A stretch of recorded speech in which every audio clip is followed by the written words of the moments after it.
খবরদার, ওয়ালা তাজাসসু, গোয়েন্দাগিরি করো না। গোয়েন্দাগিরি করা হারাম। গভর্নমেন্ট যে গোয়েন্দা বিভাগ রেখেছে এটা না, এটা দেশের আইন শৃঙ্খলা বজায় রাখার জন্য এটা জরুরি। আল্লাহর হাবিব সাল্লাল্লাহু আলাইহি ওয়াসাল্লামেরও নিজস্ব গোয়েন্দা ছিল, কিন্তু আমরা যে নিজেরা গোয়েন্দাগিরি করি এটারে হারাম ঘোষণা করেছে কে? অনেকে আছে দেখবেন, জানলা একটা খোলা থাকলে উকি মারে। দুইজন ওদিকে কি যেন বলতেছে, উনি আড়ি পেতে কথা শুনে, আছে না নাই? ছিদ্র একটা থাকলে উকি মারে, আছে না নাই?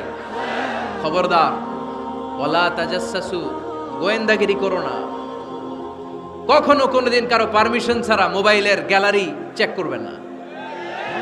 কখনো কারো পারমিশন ছাড়া তার ফেসবুকের মেসেঞ্জারে কে কার সাথে চ্যাটিং করেছে এটা করা যাবে না। কখনো কারো পারমিশন ছাড়া তার মেইলের ইনবক্স খুলে দেখা যাবে না।